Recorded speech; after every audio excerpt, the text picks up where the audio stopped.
The first thing Amelia Zimmerman noticed when she stumbled into the mountain clearing wasn't the cabin or the neat rows of vegetables thriving in the late summer sun, but the man splitting wood with such raw power that each swing of his axe seemed to shake the very earth beneath her bleeding feet. She had been walking for 3 days through the Wind River Range of Wyoming Territory, having escaped from a wagon train where her deceased husband's brother had tried to claim her as his own property, as if she were nothing more than a sack of flour to be inherited. The year was 1872, and women had precious few rights, but Amelia had decided she would rather die free in these mountains than live as chattel to a man whose breath reeked of whiskey and whose hands had wandered where they had no business going. Her husband Thomas had been dead only 2 months when his brother Albert had made his intentions clear, and the wagon master had simply shrugged, saying family matters were not his concern. So she had run, taking only what she could carry in a small satchel, slipping away in the dead of night when the camp slept. She had headed into the mountains, knowing it was dangerous, knowing she might not survive, but preferring the honest danger of nature to the calculated cruelty of men who saw her as property. Now, 3 days later, with her water gone and her feet raw and bleeding from walking in shoes that had never been meant for such terrain, she had found this place. The man stopped mid-swing, the massive muscles in his back going still beneath his worn flannel shirt. He turned slowly, and Amelia found herself looking at a face that was all hard angles and sun-weathered skin, framed by dark hair that fell past his shoulders. His eyes, however, were not hard. They were the color of honey in sunlight, and they widened with concern as they took in her bedraggled state. "Madam," he said, his voice a deep rumble that seemed to come from somewhere in his chest. He dropped the axe immediately and crossed the clearing in 3 long strides. "You hurt." Amelia tried to speak, but her throat was too dry. She swayed, and suddenly those strong arms were around her, catching her before she could fall. The world tilted as he lifted her as easily as if she weighed nothing at all, and she had the fleeting thought that his arms felt safer than anywhere she had been in months. "I got you," he murmured, carrying her toward the cabin. "You're safe now. I got you." She must have lost consciousness then, because when she opened her eyes again, she was lying on a bed softer than clouds, and the light slanting through the window told her it was later in the day. The cabin around her was small but immaculately kept, everything in its place, the kind of home that spoke of a man who took care with his life even in the wilderness. "You're awake." That deep voice again, and she turned her head to see him sitting in a chair near the bed, his large frame making the furniture look almost comically small. "Drink this slow." He held out a cup of water, and she took it with shaking hands. The water was cold and clear and tasted like life itself. She drank too fast despite his warning, and he gently pulled the cup back. "Easy now. You can have more in a minute. Too much too fast and you'll just bring it back up." He set the cup on a small table beside the bed. "I'm Josiah Yates. This is my land, my cabin. You're about 15 miles northeast of South Pass City, up in the high country. Can you tell me your name?" "Amelia," she managed, her voice hoarse. "Amelia Zimmerman." "Well, Miss Zimmerman, you want to tell me how you ended up wandering through my valley looking half dead." His tone was gentle, but there was steel underneath. "Someone after you." The concern in his eyes made something crack in her chest, and to her horror, she felt tears start to flow.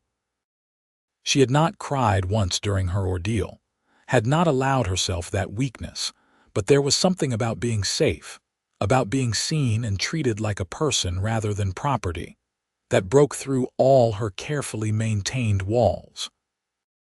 "My husband died 2 months back," she said, the words tumbling out between sobs. "Cholera. We were heading to Oregon. His brother, he thought, he said I was his now, that it was proper, that Thomas would have wanted it. But Thomas, he would have never, he was a good man, and Albert, he was not. Josiah's jaw tightened, and she saw his hands ball into fists before he deliberately relaxed them. "You ran." "I ran," she confirmed. "3 nights ago, I just walked into the mountains. I didn't have a plan. I just knew I couldn't, I wouldn't." "You were brave," Josiah said firmly. "Foolish maybe, but brave.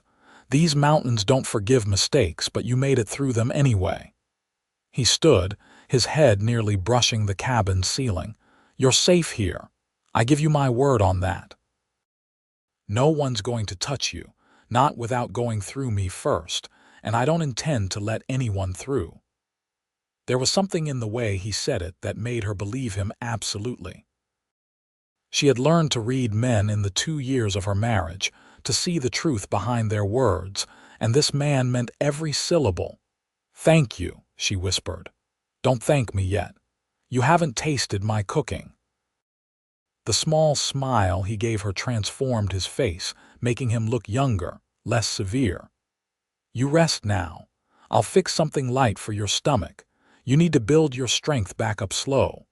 Over the next few days, Amelia discovered that Josiah Yates was a man of contradictions.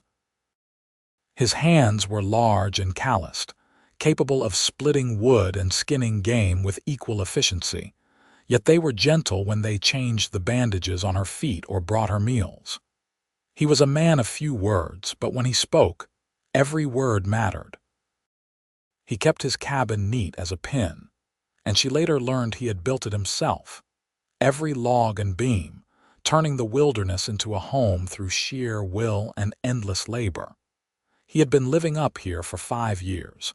He told her one evening as she sat up in bed eating the venison stew he had made. He had come west after the war, after seeing things no man should have to see, wanting nothing more than to be left alone with the sky and the mountains and the honest work of surviving. "Don't you get lonely?" she asked, and immediately regretted the forward question. But Josiah just gazed out the window at the mountains turning purple in the twilight.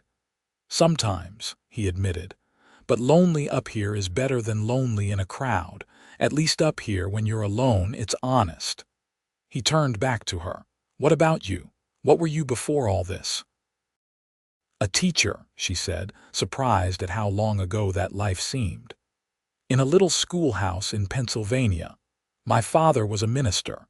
He did not approve when I married Thomas, who was just a farmer's son with dreams of Oregon land. We eloped, joined a wagon train west."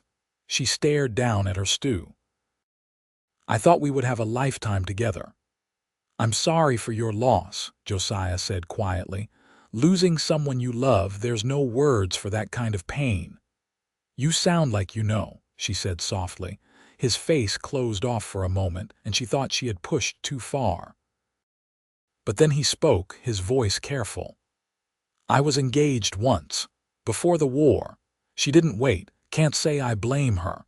War changed me, changed what I wanted from life. By the time I got back, she was married to the banker's son, had a baby on the way. That was when I decided to head west, find some place where I could just be." They were quiet together then, 2 people carrying losses, and somehow the shared silence felt like understanding. By the end of the first week, Amelia could walk again, though her feet were still tender. Josiah had given her a pair of his wool socks to wear around the cabin, and they were so large on her that they made her laugh, the first real laugh she had managed in months. The sound made him smile, that rare transformation of his features that made her heart do strange things in her chest. She insisted on helping around the cabin, unable to simply lie about when there was work to be done. It went against every grain of her upbringing. Josiah protested at first, but she was stubborn, and eventually he relented, letting her take over the cooking and the mending while he saw to the heavier chores. It was late August now, and Josiah explained that he needed to bring in his harvest soon. He had a large garden plot that he had cleared and cultivated, filled with potatoes, squash, beans, carrots, and other vegetables that could survive the short growing season at this elevation. He also had traps throughout the valley and knew where the elk would be moving as fall approached. "Winter up here is no joke," he told her one morning as they worked together in the garden, pulling weeds from between the potato plants. "Snow can get 10, 15 feet deep. You have to be prepared, have enough food stored to last 6 months or more, because there's weeks at a time when you can't get out even if you wanted to." Amelia paused in her work, dirt under her fingernails, sun warm on her back. "Is that why you have such a big garden?" "That's part of it." He stood, stretching his back, and she tried not to stare at the way his muscles moved under his shirt. "Also trade some of what I grow in South Pass City for things I can't make or grow myself. Flour, sugar, coffee, ammunition. The town's not what it was during the gold rush days, but there's still enough folks there to make it worth the trip down the mountain a few times a year." "Do you think?" Amelia started, then hesitated. She had been trying not to think about the future, about what came next for her. This cabin, this valley, this time with Josiah felt like existing outside of normal life, a pocket of peace where the world's rules did not apply. But she knew it could not last forever. "Do you think Albert might have followed me?" Josiah's expression hardened. "If he did, he hasn't found this place, and it's not easy to find if you don't know where to look. But Amelia, I need to ask, what do you want to do? You're welcome to stay here as long as you need, but winter's coming. If you want to get to South Pass City, settle there, or catch another wagon train west come spring, we should think about that soon." What did she want? The question had been haunting her for days. The truth was, she had never felt as at peace as she did here in this valley, in this cabin, with this quiet, strong man who treated her with more respect and kindness than anyone had in longer than she could remember. But that was foolish thinking. She had known him barely a week. "You did not build a life on barely a week." "I don't know," she admitted finally. "I don't have any money. Thomas and we had saved a bit, but it was in the wagon and I could not get to it when I ran. Albert has it now, I suppose, along with everything else we owned." "Money's not the issue," Josiah said firmly. "If you want to go to South Pass City, I'll take you there, make sure you're set up proper, see if maybe the schoolhouse there needs a teacher. If you want to head further west come spring, I'll make sure you have the money for passage and then some." He looked at her directly, those honey-colored eyes intense. "What I'm asking is what you want, not what you think you can afford." No one had asked her that in so long. Her father had told her she would be a teacher until she married. Thomas had told her they were going to Oregon. Albert had told her she belonged to him now. But Josiah was asking what she wanted, as if her desires mattered, as if she were a full person capable of making her own choices. "I don't want to be alone," she said quietly. "I'm tired of being alone, even when I'm surrounded by people." Something shifted in Josiah's face, a softening around his eyes. "I know that feeling." He paused, seeming to war with himself, then continued, "You're not alone here. I know I'm not much for conversation and this life is hard, but you're not alone."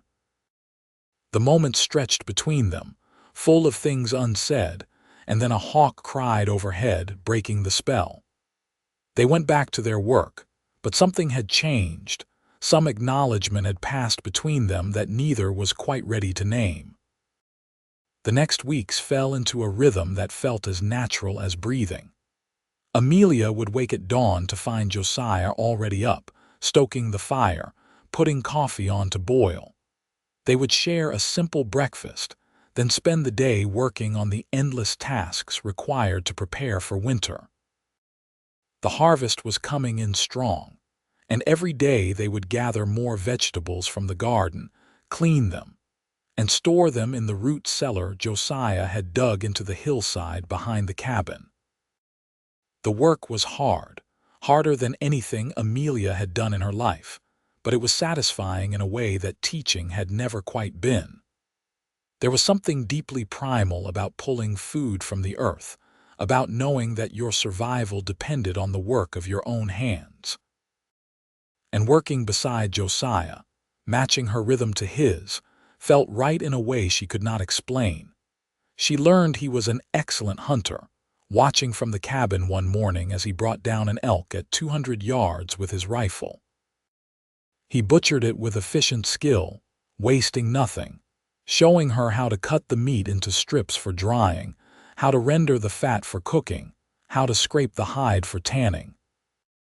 His hands were sure and steady, and she found herself watching them more than she should, noticing the way they moved, strong and capable and gentle all at once. "My father taught me," he said, catching her watching. "He was a hunter back in Kentucky, before we moved to Ohio. Some men teach their sons to read and write first. My father taught me to shoot and track and provide, said everything else was secondary to keeping yourself and your family fed." "My father taught me Latin," Amelia said with a small laugh. "I can conjugate verbs in a dead language, but until I came here, I had never even plucked a chicken."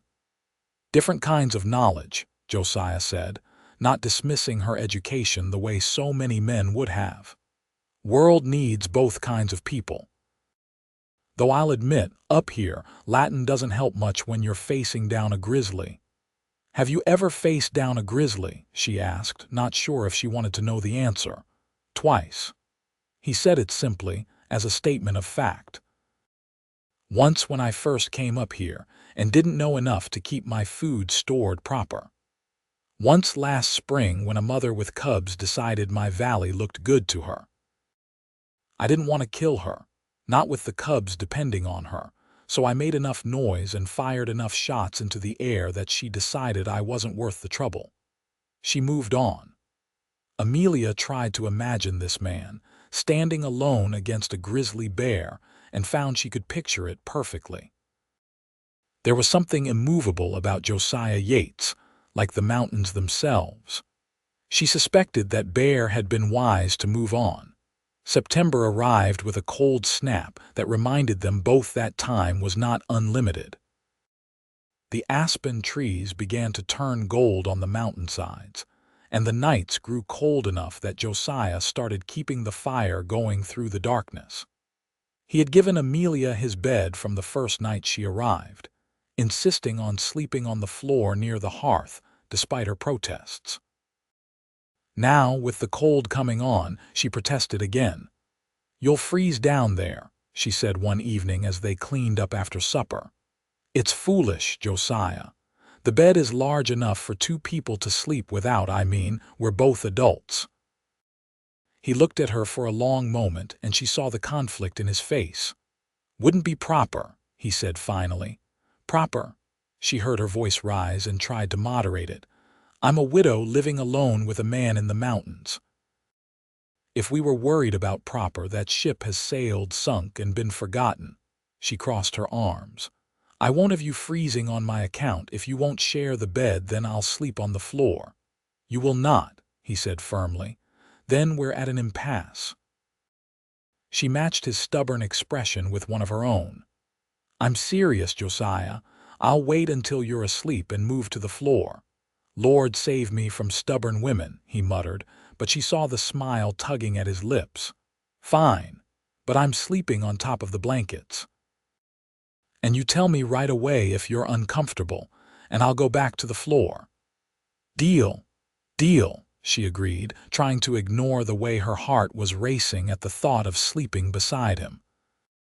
That first night they lay stiff as boards on opposite sides of the bed, a careful distance between them, both pretending to sleep. But as the nights went on, they gradually relaxed. Amelia would wake to find Josiah's warmth at her back, not touching but close enough that she could feel the heat of him.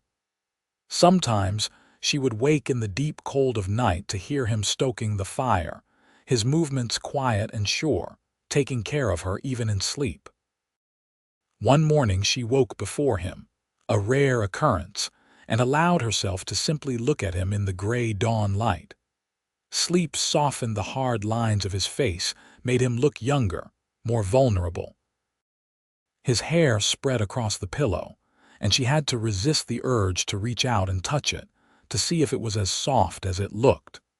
She wondered what he had been like before the war, before whatever he had seen had put those shadows in his eyes. She wondered if she would ever be brave enough to ask. As if sensing her regard, his eyes opened, and for a moment they simply looked at each other, the space between them feeling charged with possibility. Then Josiah cleared his throat and sat up, the moment broken. "We should start bringing in the squash today," he said, his voice rougher than usual. "Frost'll come any night now." They worked with increased urgency over the next week, racing against the weather. The garden yielded more than Amelia had imagined possible, basket after basket of vegetables that they carried to the root cellar.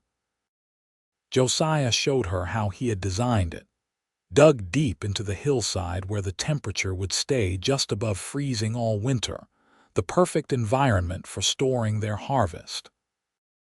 "This is amazing," she said, looking at the shelves he had built, the neat organization of different vegetables in different sections. "How did you learn all this?" "Trial and error mostly," he admitted. "Lost half my harvest the first winter because I didn't store things right." "You only make that mistake once when your survival depends on not making it again." She turned to look at him in the dim light filtering into the cellar. "You've built something remarkable here, Josiah. You've made a real home, a real life." He ducked his head, seeming embarrassed by the praise. "It's just surviving." "No," she said firmly, "it's more than that. Surviving is just staying alive. This is living. There's a difference." When he looked at her again, there was something raw in his expression, something that made her breath catch. "Is it living?" he asked quietly. "I've told myself that for 5 years, but sometimes I think I've just been hiding, waiting for my life to actually start." "And now," she whispered, though she was not sure she was ready for the answer, "now I think maybe it has started." He said it so quietly she almost missed it, and then he was climbing out of the cellar, leaving her standing there with her heart pounding so hard she was sure he must have heard it. The first frost came that night, coating the valley in white that sparkled in the morning sun. Amelia stood on the cabin's small porch, wrapped in one of Josiah's extra coats, watching the mountains turn pink and gold with the sunrise. She heard the cabin door open behind her, felt Josiah's presence even before he spoke. "Beautiful, isn't it?" he said, coming to stand beside her. "Every morning up here, it's like watching the world be born again." "I've never seen anything like it," she agreed. In her old life she had thought Pennsylvania was beautiful, had thought she knew what wilderness meant. But this was different. This was raw and primal and so beautiful it almost hurt. "The harvest is all in," Josiah said after a moment. "We did good. The cellar's full. I've got enough dried meat to last the winter twice over, and I managed to trap enough pelts this summer that I'll have good trade goods come spring." He paused. "We did good, together." The emphasis on that last word was not lost on her. They had done this together, had built up these stores together, had prepared for winter together. Together, as if they were a unit, a partnership, something more than just a man and a woman who happened to be occupying the same space. "I need to make a trip to South Pass City," Josiah continued. "Trade some of what we have for supplies before the snows get too deep. It's a 2-day trip down, 2 days back, maybe a day in town. I've been thinking maybe you should come with me." Amelia's chest tightened. This was it then. He was giving her an out, a chance to return to civilization, to build a different life than this one. It was the practical thing, the sensible thing. She had no claim on him, no real reason to stay except that she wanted to, and one had never been a good enough reason for anything in her life before. Why? she asked, her voice steadier than she felt. "Do you want me to stay in South Pass City?" He turned to look at her fully then, and the intensity in his eyes pinned her in place. "No," he said roughly. "God help me, no, I don't want that at all. But I can't ask you to stay here, Amelia. I can't ask you to spend a winter trapped in these mountains with me. You deserve more than this, more than a man who barely knows how to talk to people anymore, more than a life of isolation and hard work." "What if I don't want more?" The words burst out of her before she could stop them. "What if this life, this place, what if this is exactly what I want?" He stared at her, and she watched emotions flicker across his face too fast to name. "You don't know what you're saying. Winter up here, it's not like anything you've experienced. We could be snowed in for weeks at a time. It's just me and you and these four walls. It can drive a person mad if they're not prepared for it." "Then prepare me," she said, stepping closer to him. "Teach me. Let me choose this, Josiah. Let me choose you." "Amelia." Her name was a groan, and then suddenly his hands were on her face, rough and gentle all at once, and he was kissing her like she was air and he was drowning.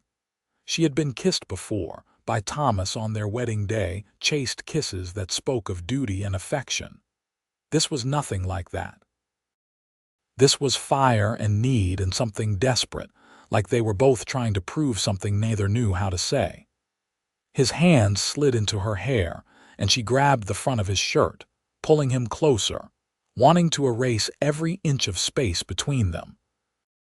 When they finally broke apart, both breathing hard, Josiah pressed his forehead to hers. "I'm trying to do the right thing here," he said roughly. "I'm trying to give you a choice." "I'm making it," she said firmly. "I choose this. I choose you. I choose us. You might regret it." But there was hope in his voice now, breaking through the doubt. "I might," she agreed. "Or I might find that this is exactly where I'm supposed to be. Won't know unless I stay to find out." She pulled back enough to look him in the eyes.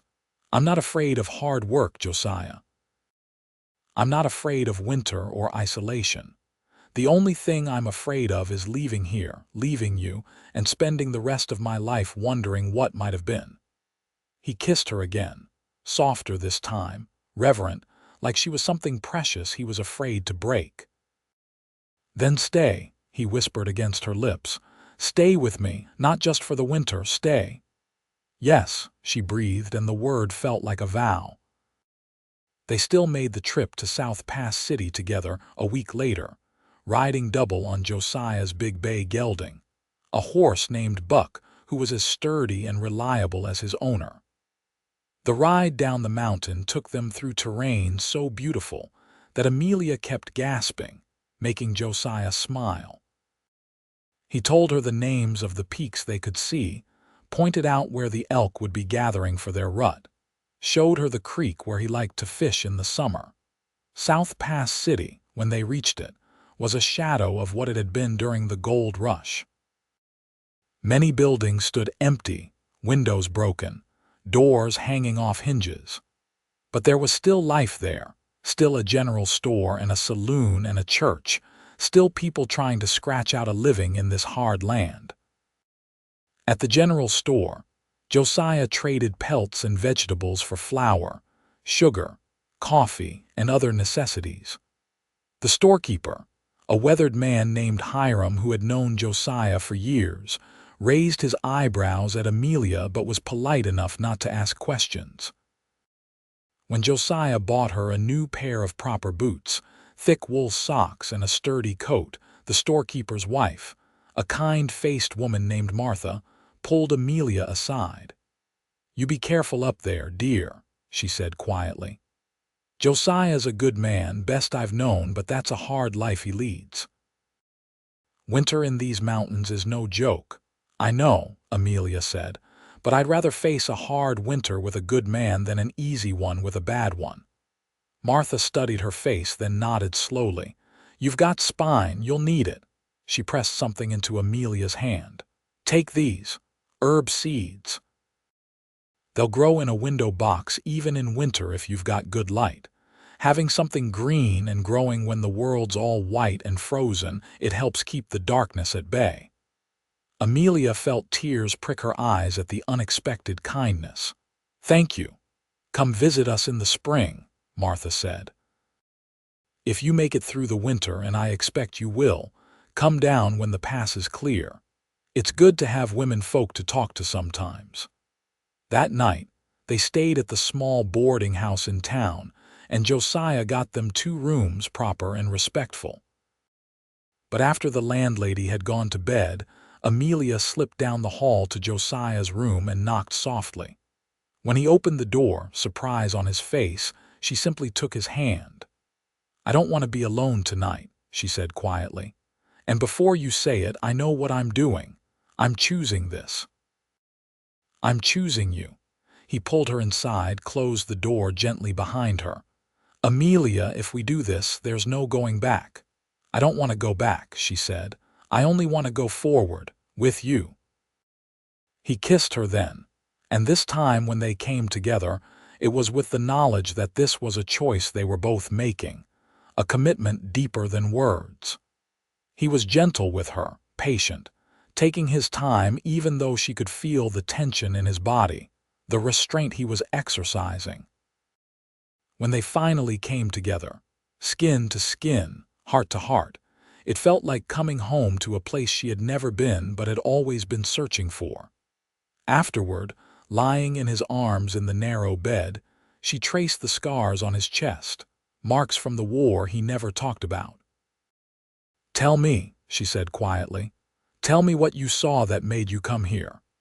He was quiet for so long she thought he would not answer. Then, haltingly, he began to speak. He told her about battles whose names she recognized from newspapers, about watching friends die, about the things men did to each other when they decided other men were less than human. He told her about coming home to find his fiancée married to someone else, about realizing he did not fit any more in the world he had left behind. He told her about heading west, looking for some place where the horizon was big enough to contain all the things he could not say, all the memories he could not shed. "I thought being alone was the answer," he said, his voice rough with emotion. "I thought if I could just be alone long enough, work hard enough, I could outrun it all. But you can't outrun yourself. You just end up alone with all the same ghosts, except now there's no one else there to remind you that you're still alive, still human." "And now?" she asked, pressing a kiss to one of the scars. "Now I remember," he said simply. "You remind me." He tightened his arms around her. "I was just existing before you came. Now I'm living again."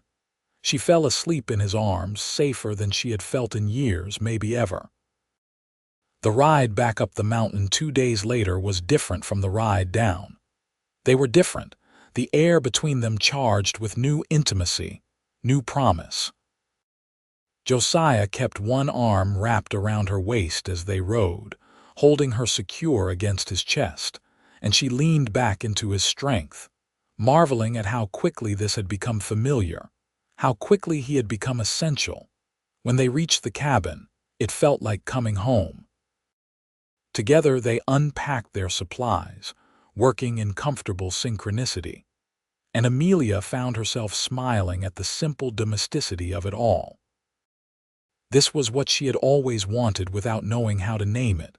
A partner, not a master, a life built together, not one imposed from outside. Love that was chosen, not obligated. That evening, as they sat by the fire after dinner, Josiah cleared his throat.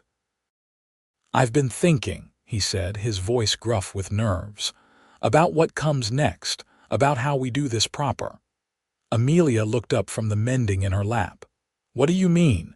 He reached into his pocket and pulled out a small box. When he opened it, she saw a simple gold band inside, nothing fancy but solid and real. "I bought this in town, from the assayer's office.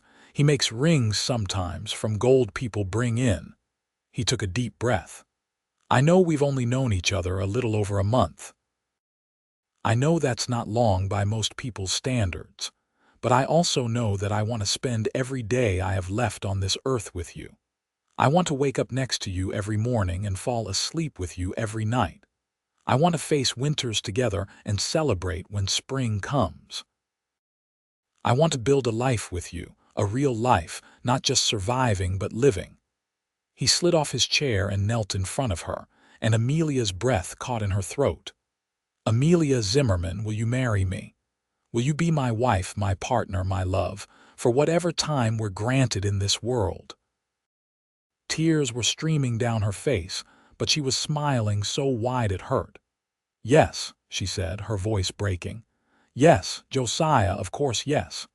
He slid the ring onto her finger and it fit perfectly, like it had been made for her.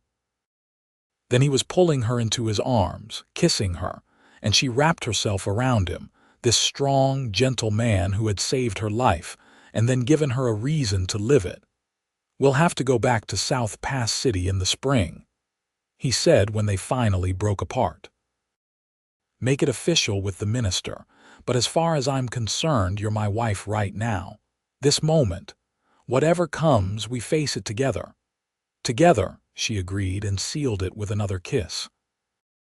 The first snow came 3 days later, thick flakes that fell soft and silent, covering the valley in white. They stood on the porch together, Josiah's arms wrapped around her from behind, and watched the world transform. "It'll snow on and off for the next few weeks," he told her, his breath warm against her ear. "Then in November the real snows will come. The ones that pile up head high and don't melt until April. You ready for that, with you?" She turned in his arms to face him. "I'm ready for anything." The weeks that followed established the rhythm that would carry them through the winter. They would wake together, tangled in each other's warmth under the heavy quilts. Josiah would build up the fire while Amelia started breakfast, usually something simple like oatmeal or pancakes. Then they would work on the day's tasks together, checking traps, bringing in firewood, maintaining their gear, tending to Buck in the small barn Josiah had built behind the cabin. In the afternoons, they would work on projects together. Josiah was teaching Amelia to tan hides, and though the work was messy and difficult, she found satisfaction in it. He was also teaching her to shoot, taking her out on clear days to practice with his rifle until she could reliably hit what she aimed at. "If something happens to me," he said seriously, "you need to be able to take care of yourself, need to be able to hunt, defend yourself if necessary." "Nothing's going to happen to you," she said firmly, not wanting to contemplate such a thing. "Probably not," he agreed. "But up here, you prepare for everything. Hope for the best, prepare for the worst." The evenings were her favorite time. They would sit by the fire, her mending or knitting while he carved or repaired gear, and they would talk. She told him about her childhood, her father's church, her students at the schoolhouse. He told her about growing up in Ohio, about his father teaching him to hunt, about the simple pleasures of his youth before the war complicated everything. Sometimes they would read aloud to each other from the few books Josiah owned: a Bible, a collection of Shakespeare's plays, and a volume of poetry that had belonged to his mother. Amelia loved listening to his deep voice stumble over the verses, loved watching him puzzle through the meanings. Other evenings they would not talk at all, content in companionable silence, both of them slowly learning that being alone together was different from being alone alone, that silence shared was intimacy of its own kind. November brought the heavy snows Josiah had warned her about.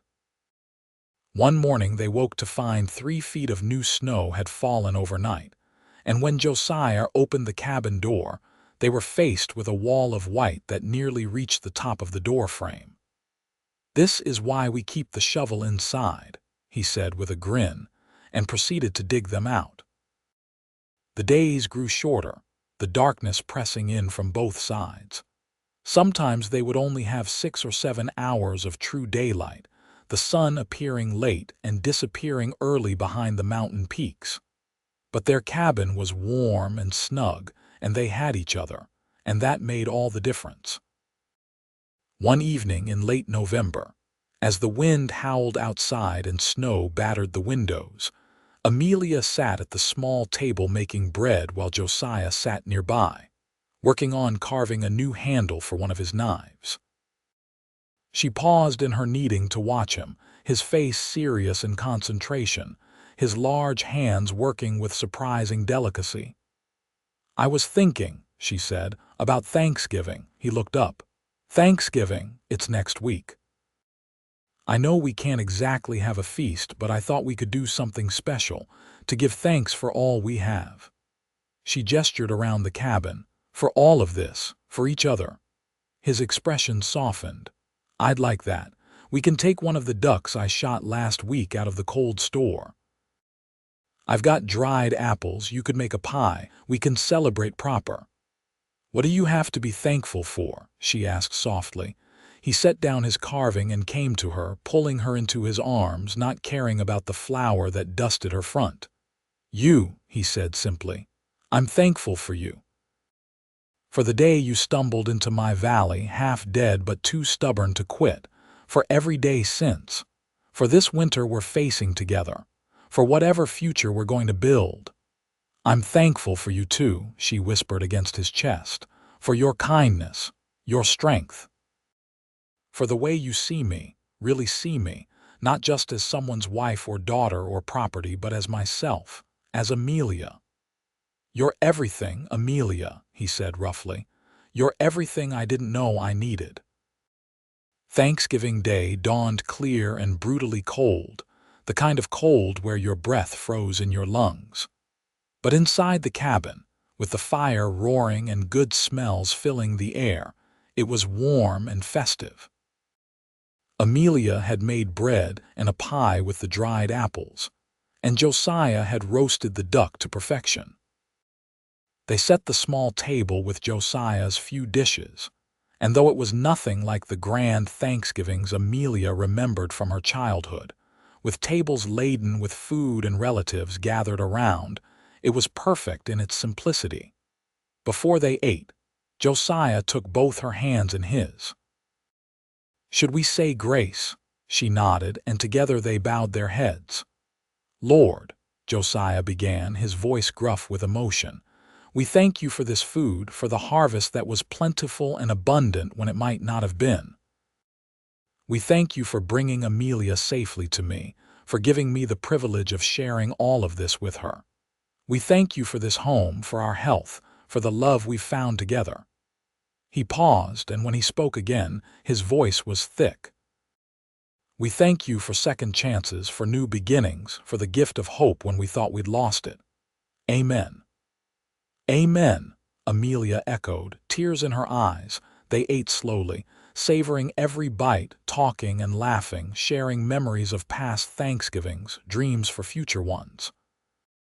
As the light faded outside and the cabin grew dim, they lit candles and continued their celebration, neither wanting the day to end. "Next year," Josiah said, "the harvest will be even bigger. I'm going to clear more land come spring, plant more seeds. Maybe get some chickens if I can keep them alive through the winter. Build a bigger root cellar. Planning ahead," Amelia teased gently. "Planning for us," he corrected. "For the life we're building. For the family we might have someday if we're blessed."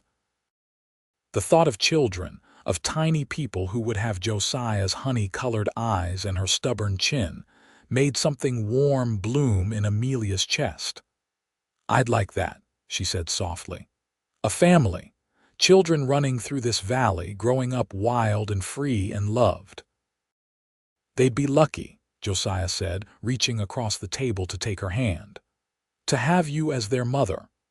"And you as their father," she countered.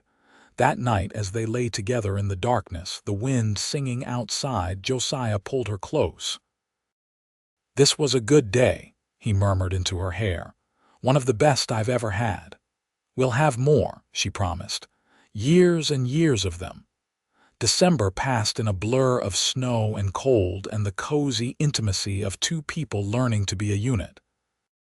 They celebrated a simple Christmas, exchanging small gifts they had made for each other. Amelia had knitted Josiah a new scarf from wool yarn she had carefully unraveled from an old sweater, and re-dyed with berries she had gathered and dried in the fall. Josiah had carved her a beautiful wooden box with her initials on the lid, perfect for storing her few precious belongings. "It's beautiful," she breathed, running her fingers over the smooth wood. "How did you make it so perfect?" "Had a lot of winter evenings over the years," he said with a shrug. "Man gets good at working with his hands when there's nothing else to do. Well, I love it. I'll treasure it always." The new year of 1873 arrived with a blizzard that lasted 3 days, snow falling so thick and fast that they could not see the barn from the cabin windows. They were truly trapped now, but Amelia found she did not mind. There was something peaceful about being cut off from the world, just the two of them in their small cabin, warm and safe and together. On the 3rd day of the blizzard, when the wind finally died and the snow stopped falling, they dug out to find the world transformed. Snow had drifted up to the roof of the cabin in places, and the valley was unrecognizable, all familiar landmarks buried under 12 feet of white. "This is what I was warning you about," Josiah said, standing in the doorway and surveying the scene. "We'll be snowed in for weeks now, maybe longer." "Are you doing all right? Feeling trapped?" Amelia came to stand beside him, sliding her arm around his waist. "I don't feel trapped, I feel safe. There's a difference." He looked down at her, something like wonder in his eyes. "How did I get so lucky?" "We both got lucky," she said firmly. "We found each other when we both needed finding. That's not luck, that's blessing." January and February were the hardest months. The cold was relentless, the darkness oppressive. Some days they did not see the sun at all, just gray light filtered through endless clouds. Amelia began to understand what Josiah had meant about winter madness, about how the isolation could wear on a person. There were days when she felt restless and confined, when the cabin walls seemed to press in, when she wanted nothing more than to run outside and keep running. On those days, Josiah would sense her mood and find ways to distract her. They would play card games or chess with a set he had carved himself. He would tell her stories of his trapping adventures, of close calls with wild animals and near disasters averted. Sometimes he would simply hold her while she cried, for reasons she could not name, the weight of winter pressing down on her spirit. "It's all right," he would murmur. "It's just the darkness getting to you. It happens. Even happened to me sometimes, and I've been through 5 winters up here alone. Let it out. I've got you." But there were also good days, days when the sun would break through the clouds and turn the snow into a field of diamonds, so bright it hurt to look at. Days when they would bundle up and venture outside, laughing as they sank into snow up to their waists, throwing snowballs at each other like children. Days when they would make love in the middle of the afternoon, just because they could, because they were young and alive and desperately in love. March arrived with a promise of spring that was more theoretical than actual. The days were getting longer, but the snow showed no signs of melting. Still, there was a change in the quality of the light, a warmth to the sun even if the air was still freezing. "Another month," Josiah said one morning, standing at the window with his coffee. "Maybe 6 weeks. Then the passes will start to clear and we can head down to South Pass City, make you my wife official." "I'm already your wife," Amelia said, coming to slide her arms around him from behind. "But I'll happily say the words in front of a minister if it makes you feel better." He turned in her arms, his expression serious. "I want to do right by you, Amelia. Want everyone to know you're mine and I'm yours. Want there to be no question." "There's no question," she said softly. "Not in my heart." "Nor mine," he agreed and kissed her, but nature, it seemed, had one more trial for them. In mid-March, a late winter storm swept through, worse than anything they had experienced so far. The wind was so violent it shook the cabin, and snow fell in sheets, cutting visibility to nothing. The temperature dropped so low that ice formed on the inside of the windows despite the fire. They huddled together under every blanket they owned, feeding the fire constantly to keep the cabin bearable. At one point, Josiah had to dig a tunnel through the snow just to reach the woodpile attached to the back of the cabin. He came back in covered in snow, his lips blue with cold, and Amelia had to help him out of his frozen clothes and warm him by the fire. "Don't you ever scare me like that again," she said fiercely, rubbing his arms and chest, trying to get the blood flowing. "If we run out of wood, we burn the furniture. We burn the floorboards. We don't go out in this." "Can't burn the furniture if it means freezing to death after," he said through chattering teeth. "Had to get the wood. Then I go with you next time," she insisted. "We do everything together, remember, even the dangerous things. Especially the dangerous things." He pulled her close despite still being cold. "You're fierce, you know that, like a mountain lion protecting her den." "You're mine," she said simply. "I protect what's mine." The storm raged for 4 days, and by the end of it, they were both exhausted, worn down by the constant battle against the cold and wind. But they had survived together, and there was something in that shared struggle that made the bond between them even stronger. When the storm finally passed and they could venture outside, they found that spring had somehow arrived in the middle of the chaos. The storm had been winter's last gasp, and now the sun was warm enough to actually begin melting the massive snow drifts. They could hear water running under the snow, the first trickling promises of freedom. "It's over," Josiah said, breathing deep of the crisp air. "We made it." Amelia turned to him, threw her arms around his neck. "We made it," she agreed. "Our first winter." "First of many," he said, holding her tight.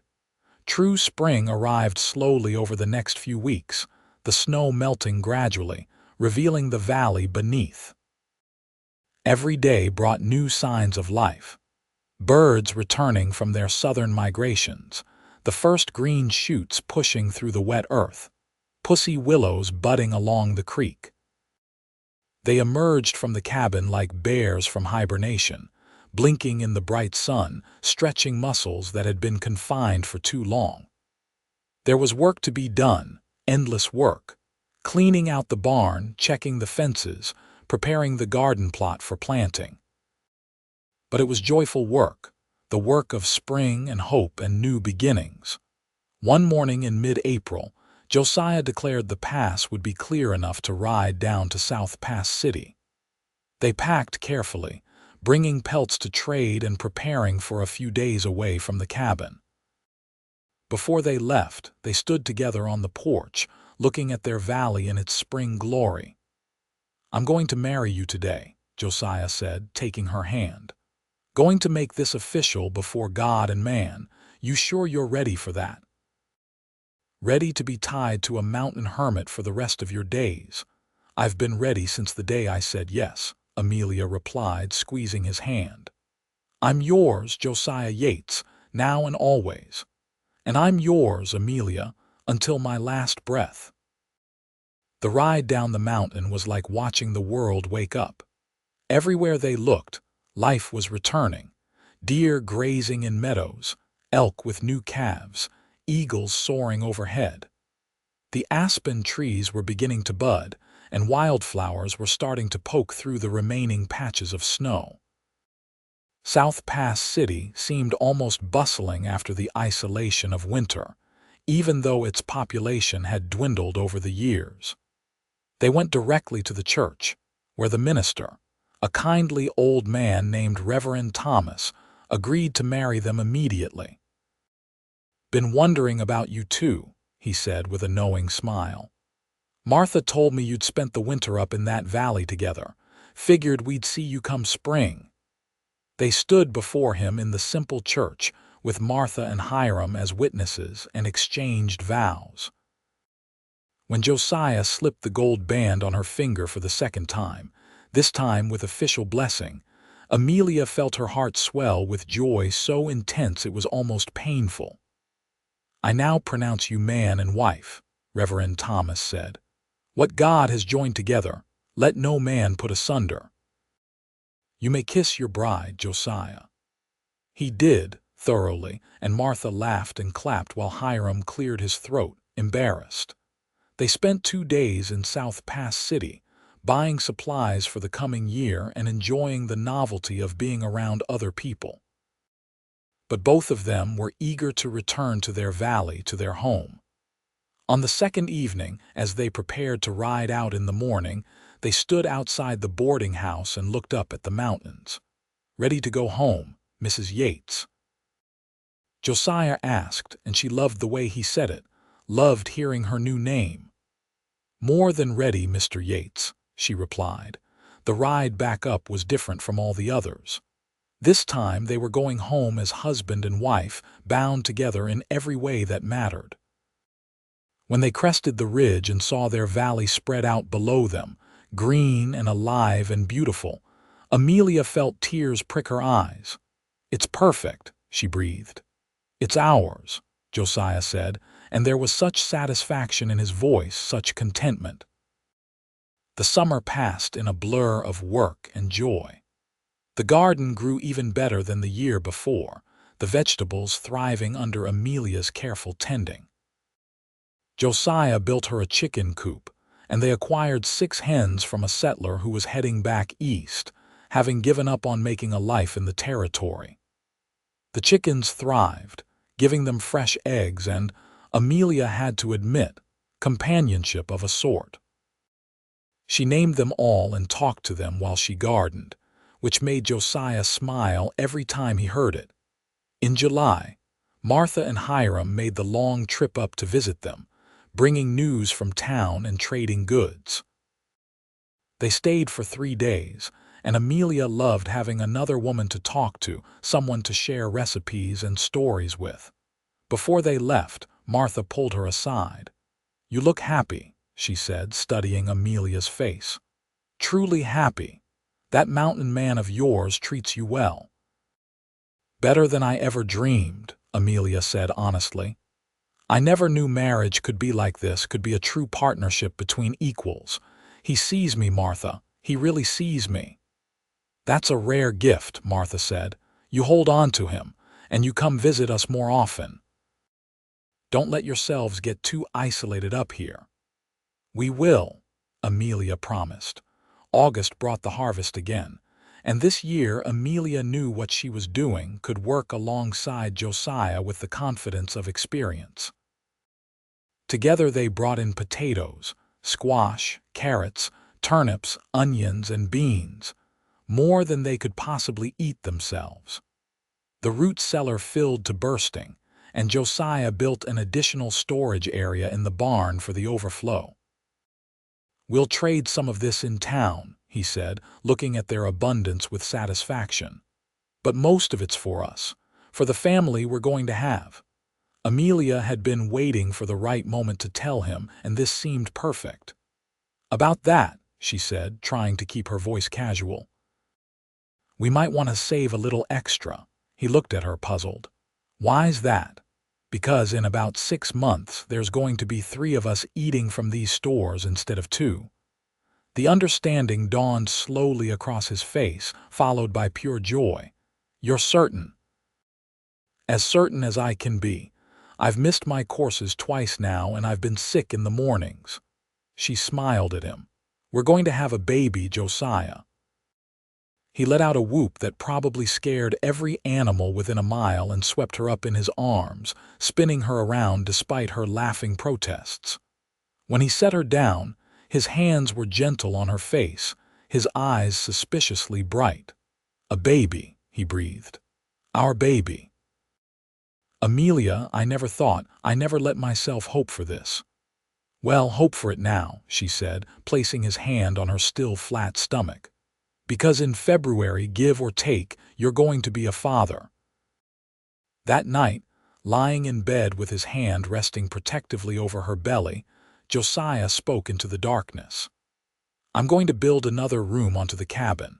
The baby will need his own space eventually, and I'll make a cradle, a good strong one, and we'll need more supplies, more of everything. Josiah, she said gently, we have time. We don't need to do everything tonight. I know, he said, but she could hear the excitement in his voice. I just want everything to be perfect, want to give you and the baby everything you need. We have everything we need, she assured him. We have this home, we have each other, we have love. That's all any child really needs. But true to his word, Josiah began building an addition onto the cabin as soon as the harvest was fully in. He worked tirelessly, cutting and hauling logs, carefully fitting each piece together. Amelia helped as much as he would let her, which was less and less as her belly began to swell and he became increasingly protective. You need to rest, he would insist. You're growing a whole person in there. That's hard work all by itself. She would laugh at him, but secretly she was touched by his fierce protectiveness, the way he was already being a father to their unborn child. Winter came again, but this year it held no fear. They were prepared, the cabin was warm and well-stocked, and they had each other. Amelia spent the long dark days knitting tiny clothes and blankets, preparing for the baby while Josiah carved wooden toys and finished the cradle he was making. You think it will be a boy or a girl? He asked one evening, running his hand over the smooth wood of the cradle. Does it matter? She asked. Not even a little bit, he said firmly. Boy or girl, this baby is going to be loved beyond measure, going to grow up knowing it's wanted, knowing it's cherished. In February, on a night when the moon was full and bright, making the snow-covered valley glow silver, Amelia went into labor. Josiah, for all his mountain man strength and competence, turned pale and panicked. What do I do? He asked, his voice tight with fear. What if something goes wrong? The midwife's in South Pass City. We can't get there in this snow. You help me, Amelia said firmly, even as a contraction gripped her. We do this together like we do everything else. I need you, Josiah. I need you to be strong for both of us right now. He took a deep breath, and she watched him gather himself, push the fear aside. All right. Tell me what you need. The labor was long and hard, and there were moments when Amelia was sure she could not go on, when the pain was too much and she wanted to give up. But Josiah was there through all of it, holding her hand, wiping her forehead, murmuring encouragement and love. When the sun rose on a new day and their son finally slipped into the world, squalling and perfect, they both wept with relief and joy. It's a boy, Josiah said, his voice breaking as he carefully cleaned and wrapped their son. We have a son, Amelia. He placed the tiny bundle in her arms, and Amelia looked down at the red, wrinkled face of their child and felt her heart expand in ways she had not known were possible. Hello, little one, she whispered. Welcome to the world. Your father and I have been waiting for you. What should we name him? Josiah asked, sitting on the edge of the bed and wrapping his arm around both of them. Amelia thought for a moment. James, she said finally, after my father. He and I parted badly, but he was a good man at heart, and he gave me my education, my independence. I'd like to honor that. James Yates, Josiah tried out the name. I like it. It's strong. He'll grow into it well. Little James was a healthy, hungry baby who filled their cabin with noise and life. The days were exhausting, broken sleep and constant feedings, and more laundry than Amelia had thought possible from one tiny human. But they were also filled with wonder, watching their son discover the world, seeing him smile for the first time, hearing his first laugh. Josiah was besotted. This big, strong mountain man transformed into a gentle giant with his son. He would spend hours just holding James, talking to him in a low, soothing voice, showing him everything around the cabin as if the baby could understand. "This is the fire," he would say. "It keeps us warm. And this is your mother, who is the smartest, strongest, most beautiful woman in the whole world. You're a lucky boy, James. You get to grow up here in this valley with all this beauty around you. You get to grow up free." Spring came again, their third in the valley, and with it, a sense of completeness Amelia had never known before. They had made it through another winter, this time with a baby, and they had survived, even thrived. The cabin was full of laughter and love. The valley was waking up around them, and the future stretched ahead full of promise. In May, when the passes were clear and James was old enough to travel, they made the trip down to South Pass City. Martha was beside herself with joy to meet the baby, and half the town seemed to turn out to see the mountain man's son. "He's perfect," Martha declared, holding James with practiced ease. "And you two look happy. Happier than most couples I see who have been married 20 years. "We are happy," Amelia said, watching Josiah talk with Hiram, seeing the easy confidence in his posture, the peace in his face that had not been there when she had first met him. "We're building something real up there, something good." "You've done more than that," Martha said quietly. "You've built a life, a real life. Not many people manage that, you know. Most folks, they just exist, going through the motions. But you two, you're living. That's a rare and precious thing." They returned to their valley as the days grew longer and warmer and settled into the rhythm of summer. The garden flourished again, providing more than enough for their needs. Josiah hunted and trapped, keeping them supplied with meat and pelts to trade. Amelia tended James and the chickens and the garden, and in her spare moments, she began teaching herself to read the land the way Josiah did, to notice the signs of changing weather, to identify the tracks of different animals. One evening in August, as they sat on the porch watching the sunset paint the mountains in shades of orange and purple, James drowsy in Josiah's arms, Amelia leaned against her husband's shoulder and sighed with contentment. "What are you thinking about?" Josiah asked, pressing a kiss to the top of her head. "I'm thinking about how far we've come," she said. 2 years ago I was stumbling into this valley, half dead and running from a life I couldn't bear, and now look at us. Look at what we've built." "You were brave," Josiah said. "You took a chance on me, on this life. That took courage." "You were brave too," she countered. "You opened your heart again after you had closed it off. You let me in, let yourself love again. That's the bravest thing of all." He was quiet for a moment, and when he spoke, his voice was thick with emotion. "That day you appeared in my clearing, I thought you were a hallucination at first.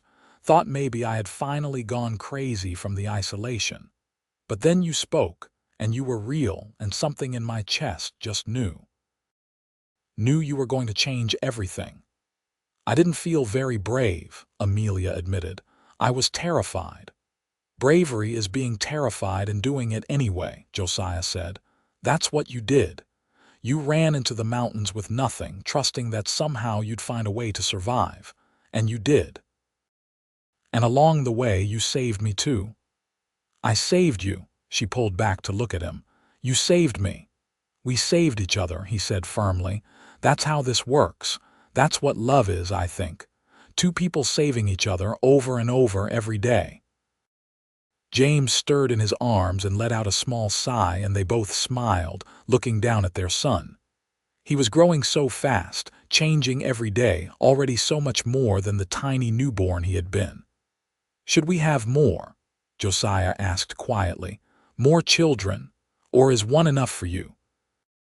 Amelia considered. The birth had been hard and the early months exhausting, but looking at James now, feeling the love that filled her every time she saw him, she knew the answer. "I'd like more," she said, "if we're blessed with them. A house full of children, running wild in this valley, growing up strong and free and loved. That sounds like a good life to me." "A very good life," Josiah agreed. The years passed, each one bringing its own joys and challenges. James grew into a sturdy, curious toddler, always into everything, constantly asking questions in his developing vocabulary. When he was 2, Amelia discovered she was expecting again, and this time the birth was easier, bringing them a daughter they named Sarah, who had her mother's dark curls and her father's honey-colored eyes. Josiah expanded the cabin again, building a proper second floor with 2 more bedrooms. The root cellar was expanded, the garden plot grew larger, and they acquired more chickens, a milk cow, and eventually a pair of goats. What had started as a rough mountain retreat had become a real homestead, a working farm in miniature. On James's 5th birthday, they had a celebration, inviting Martha and Hiram and a few other families from South Pass City to make the trek up to their valley. It was the first time they had hosted such a gathering, and Amelia fussed over the preparations, wanting everything to be perfect. "Relax," Josiah told her, wrapping his arms around her waist as she stressed over the pie crusts. "People are coming to see us to see the kids, not to judge your baking." "I know," she said, leaning back against him. "I just want them to see what we've built here. Want them to understand that this life, hard as it is also beautiful." The gathering was a success, their valley filled with laughter and children's shouts as James and the other young ones ran wild under the watchful eyes of their parents. As the sun set and they all sat around a fire, eating and talking and sharing stories, Martha pulled Amelia aside. "You did it," she said simply. "You built the life you wanted, a real, honest, good life."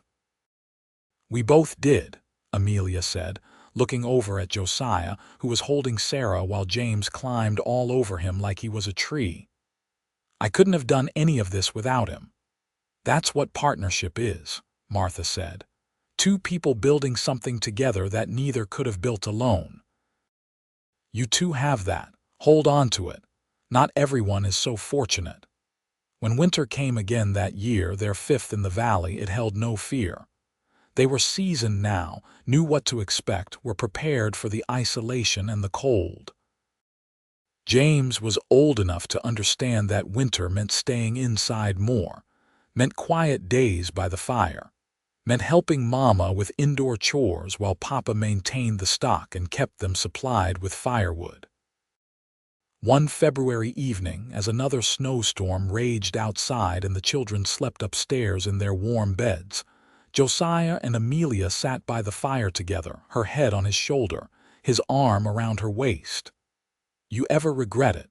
he asked quietly. "Staying here? You could have had an easier life in town, more society, more help with the children." "Not for 1 second," Amelia said firmly. "This is exactly where I want to be. With you, with our children in this valley. This is home, Josiah. Not because of the cabin or the land, but because of us, because of the life we've built together." He tightened his arm around her.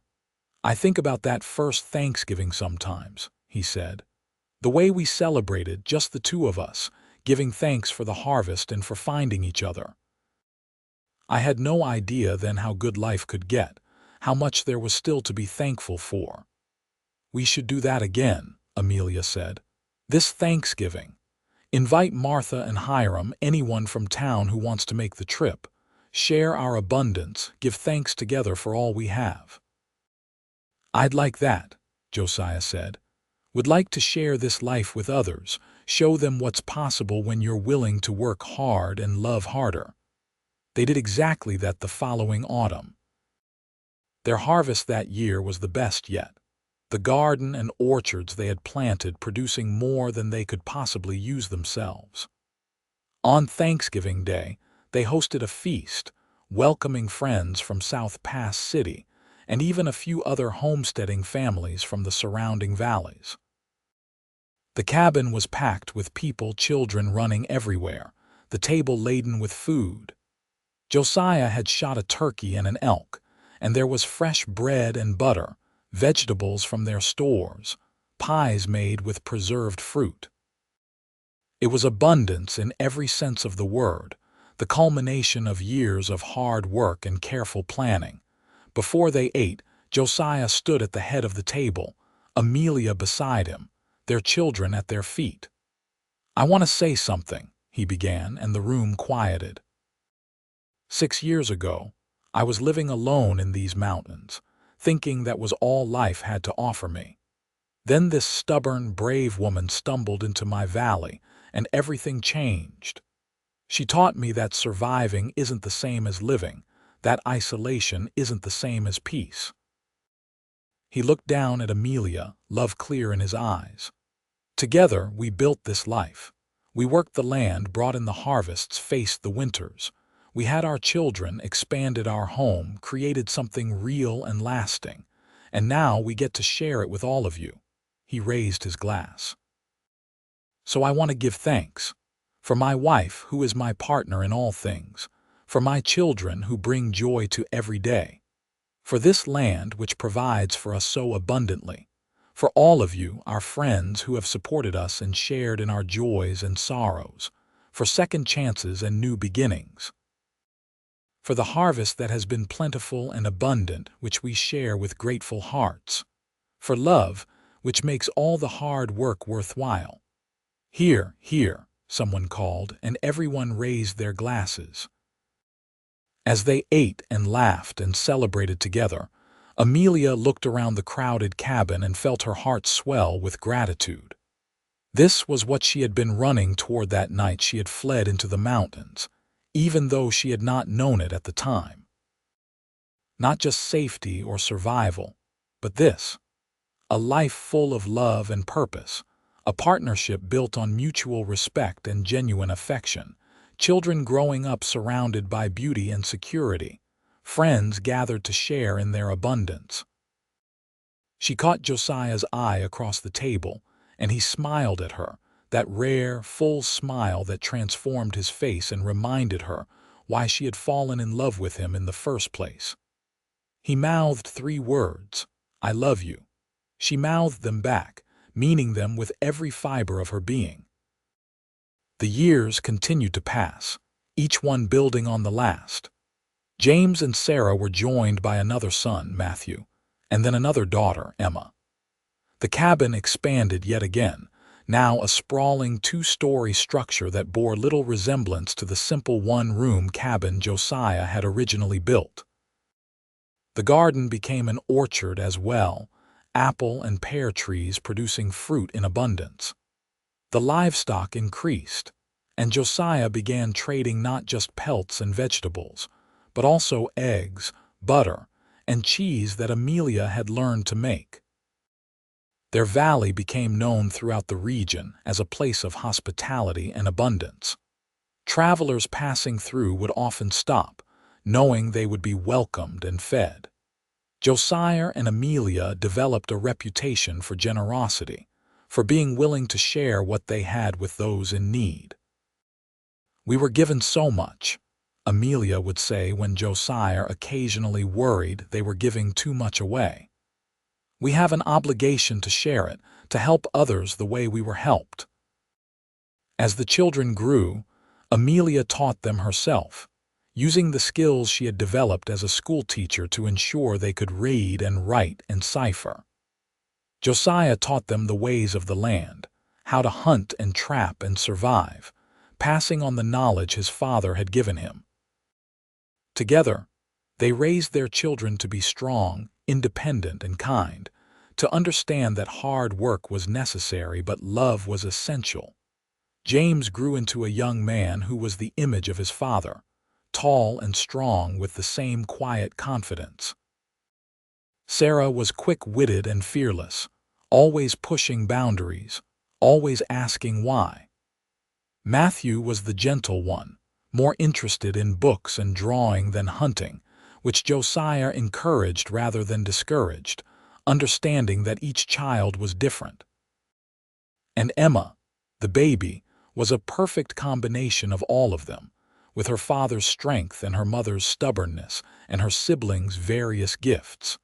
On their 10th wedding anniversary, Josiah surprised Amelia by bringing her to a spot high up on the ridge overlooking their valley.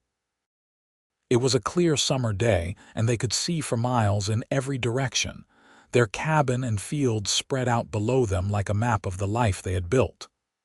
"I wanted to show you this," he said, gesturing at the view. "Wanted you to see what we've created, all of it, from up here." Amelia looked, seeing their valley with fresh eyes. The cabin that had grown from one room to many, the barn and outbuildings, the garden and orchard, the chickens and livestock. But more than that, she saw the children playing in the yard, tiny figures from this distance, but no less precious. She saw the smoke from their chimney, sign of the warm hearth within. She saw 10 years of love and labor, of partnership and shared dreams. "It's beautiful," she whispered. "You're beautiful," Josiah said, turning her to face him. "You're the most beautiful thing in my life, Amelia. Not because of how you look, though you're still the prettiest woman I've ever seen, but because of who you are, how you love, how you've built this life with me. I fall more in love with you every single day." She kissed him then, there on the mountaintop, the same mountains that had witnessed her desperate flight 10 years ago, her stumbling arrival in this valley, the beginning of everything. "I love you," she said against his lips. "I love the life we've built. I love our children. I love waking up beside you every morning and falling asleep in your arms every night. I love all of it, every hard moment and every joyful one. Here's to 10 more years," Josiah said. "And 10 after that, and 10 after that, until we're old and gray and our great-grandchildren are running through this valley." "I'll drink to that," Amelia said, and they sealed the promise with another kiss. The years rolled on, bringing changes as years always do. South Pass City continued to shrink as the gold played out and people moved on to new opportunities. But Josiah and Amelia stayed, their homestead thriving even as the region around them changed. They became elders in the small community that remained, people others came to for advice and help.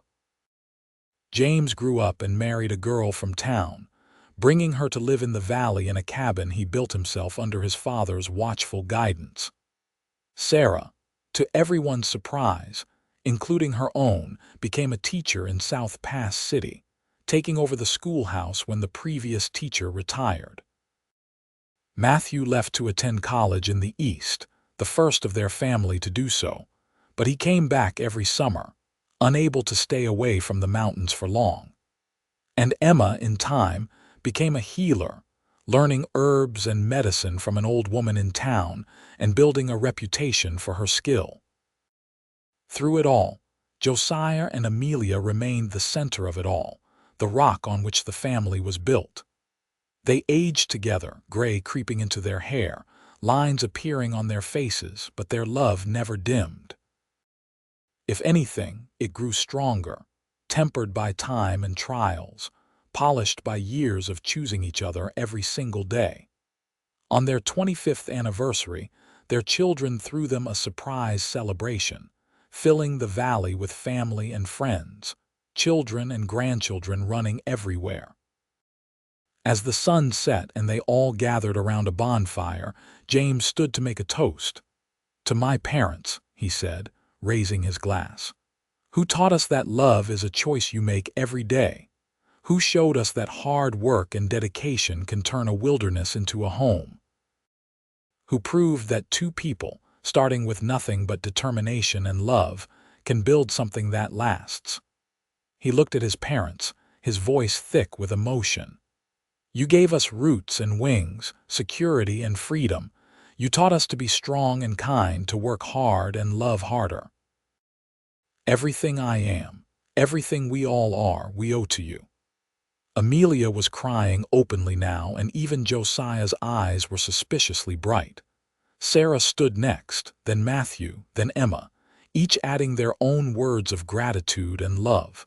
By the end, there was not a dry eye in the gathering. "I don't know how to respond to all that," Josiah said finally, his voice rough, "except to say that being your father has been the greatest honor of my life. And that none of this would have been possible without your mother, who took a chance on a broken mountain man and somehow saw something worth saving." "You were never broken," Amelia said firmly, taking his hand. "You were healing. There's a difference. We healed each other." As the celebration continued around them, they slipped away for a moment, walking hand in hand to the spot by the creek where they had first begun to acknowledge their feelings for each other all those years ago. The moon was rising, painting the valley in silver, and everything was peaceful. "I never imagined this," Josiah said quietly. "When I came up here, all I wanted was to be alone, to have some peace. I never dreamed I could have all this. A family, a legacy, a life that matters."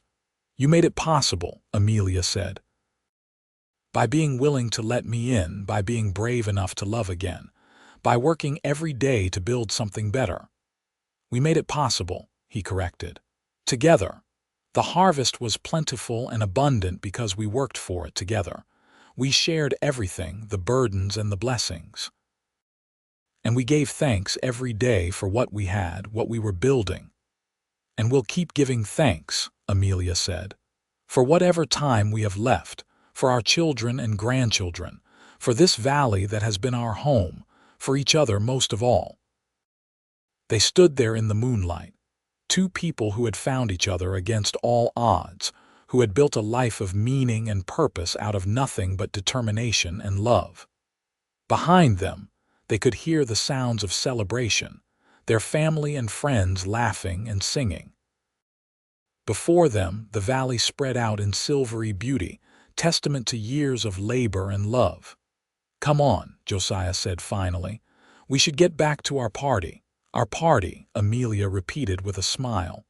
"I like the sound of that." They walked back hand in hand, the same way they had done everything for 25 years. Together, as partners, as equals, as two halves of one whole.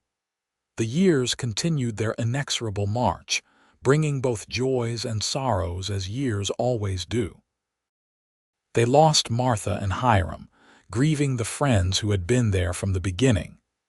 They celebrated weddings and births, mourned losses and setbacks. Through it all, Josiah and Amelia remained constant, their love the foundation on which everything else was built. They grew old together, their bodies slowing but their minds and spirits still sharp. Josiah's hair turned white as snow, and his hands grew gnarled with arthritis, but they were still strong enough to hold Amelia's. Her back bent with age, and her eyes grew dim, but she could still see everything that mattered most clearly of all. On a golden autumn day in their 50th year of marriage, they sat on their porch together, surrounded by 3 generations of family. The valley was in full fall glory, the aspen trees golden, the sky impossibly blue. It was Thanksgiving again, and they had just finished a feast that would have fed twice their number, everyone contributing something to the meal. "Grandfather," one of the grandchildren asked, "tell us again how you and grandmother met." Josiah smiled, that same smile that had first made Amelia's heart flutter so many years ago. "Well now," he began, his voice slower but no less certain than it had been in his youth. "It was late summer, 1872, and I was out splitting wood when I looked up and saw the most bedraggled, determined woman I'd ever laid eyes on, standing in my clearing looking half dead but too stubborn to quit." "I wasn't that bad," Amelia protested, as she always did when he told this story. "You were worse," he countered fondly. "You'd walked 3 days through the mountains with no food and bad shoes, but even then, even half dead, you had fire in you. You had courage." As he continued the story, hitting all the familiar beats, Amelia watched the faces of their descendants, seeing traces of themselves in each one. There was her stubbornness in that grandson's chin, Josiah's honey-colored eyes in that granddaughter's face. They were carried on, their legacy not just in the homestead they had built but in the people they had raised, who had raised people of their own. When the story was done and the children had run off to play, Josiah turned to Amelia. "I was thinking," he said quietly, "about that first Thanksgiving, just you and me, giving thanks for the harvest and for finding each other." "I remember," she said, squeezing his hand. "I remember every moment of our life together, Josiah. All the good times and the hard times, all the laughter and the tears. I'd do it all again, exactly the same. Even the parts where I was stubborn and difficult," he asked with a gentle smile. "Especially those parts," she confirmed. "They made you who you are. They made us who we are." As the sun began to set, painting the valley in shades of orange and gold, their family gathered around them one more time for the traditional Thanksgiving blessing. This time it was James, now gray-haired himself, who led it.